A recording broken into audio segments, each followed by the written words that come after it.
kaliwanagan at katotohanan tungo sa kapayapaan ng bawat isa lagi na.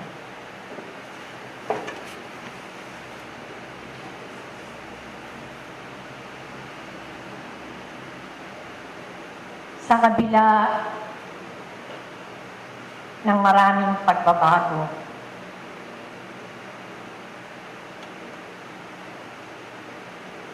ay mawiwi ka bang may pagsulong na ang sangkatauhan? Nangyari na at naganap na sa kanya ang maraming minimithi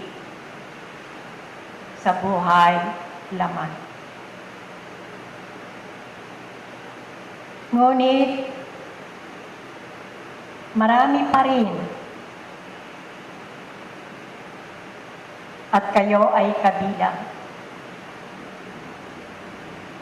na hindi pa lubusang nababanaagan at nauunawaan ang level o antas ng iba't ibang sinag ng liwanag na inyong tinatanggap sa pagsikat ng araw. Para kayong mga naglalayag sa karagatan na nakasakay sa isang malaking sasakyang pantubig, na kahit na nag-aabot na ang dilim at ang liwanag, ay hindi pa rin maunawaan o masambot ang kakaibang mga kislap at mga level ng liwanag na karapat-dapat tanggapin ng bawat isang manlalakbay ayon sa kanyang mga gawain.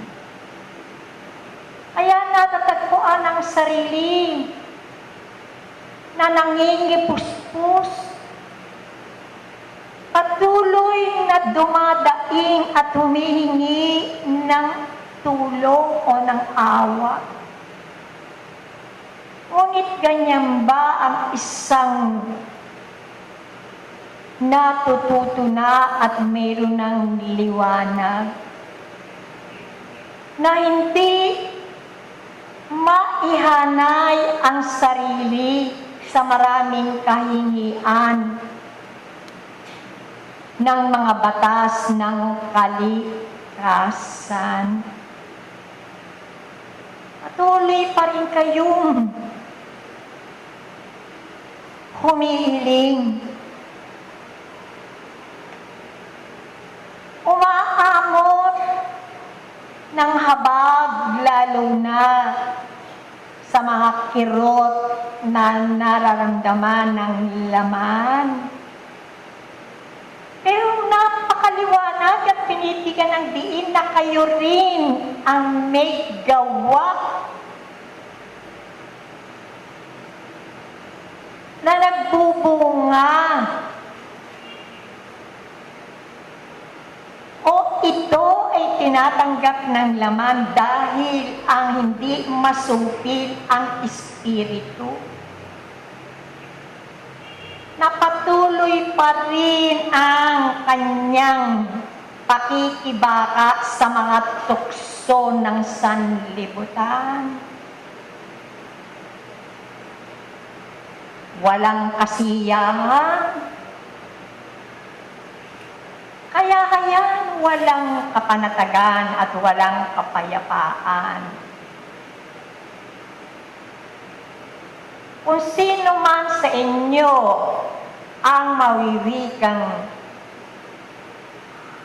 Ang liwanag ay kanya nang nauunawaan na isasagawa ang panawagan batay sa kanyang pagkaunawa, pagkatuto. Hindi na magtatagal ang pag-ikot ng orasan sa pagtatapos ng panahong ito.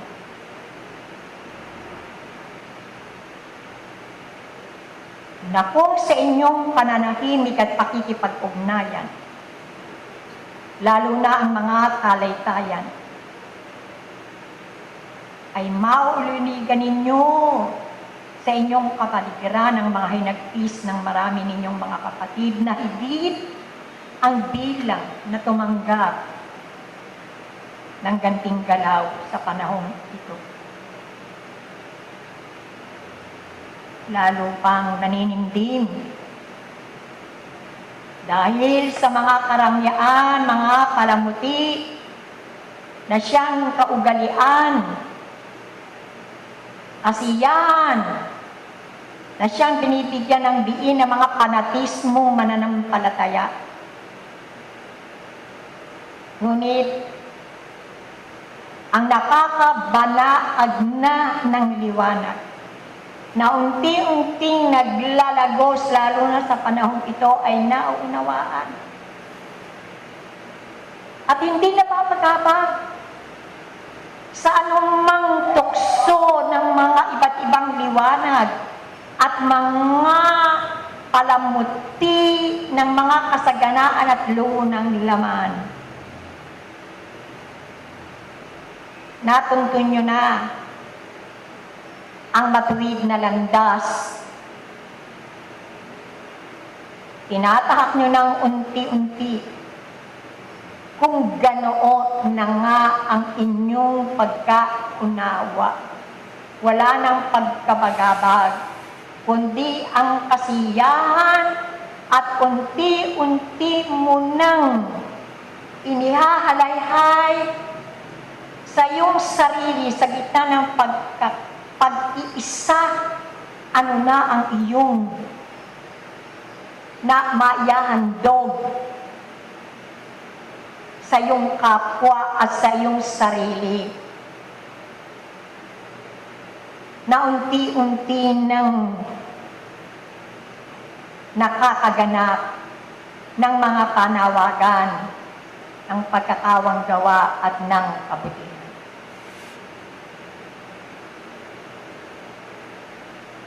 Kaya kayo na winiwikang ang kaisipan ang siyang batayan ng pagkasulong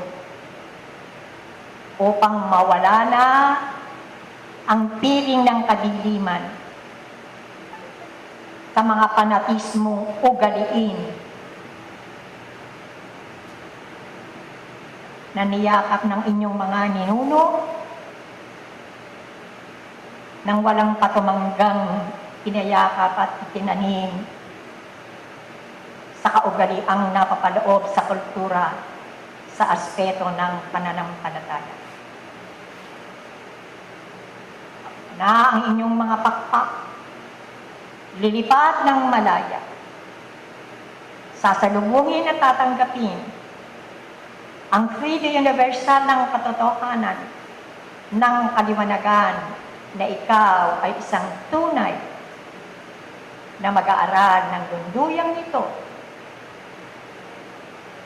na nakahulagpos na sa kamangmangan ng fanatismo. Papatuloy tayo ng gawain kung mayroong tutulungan sa pagkakataong ito.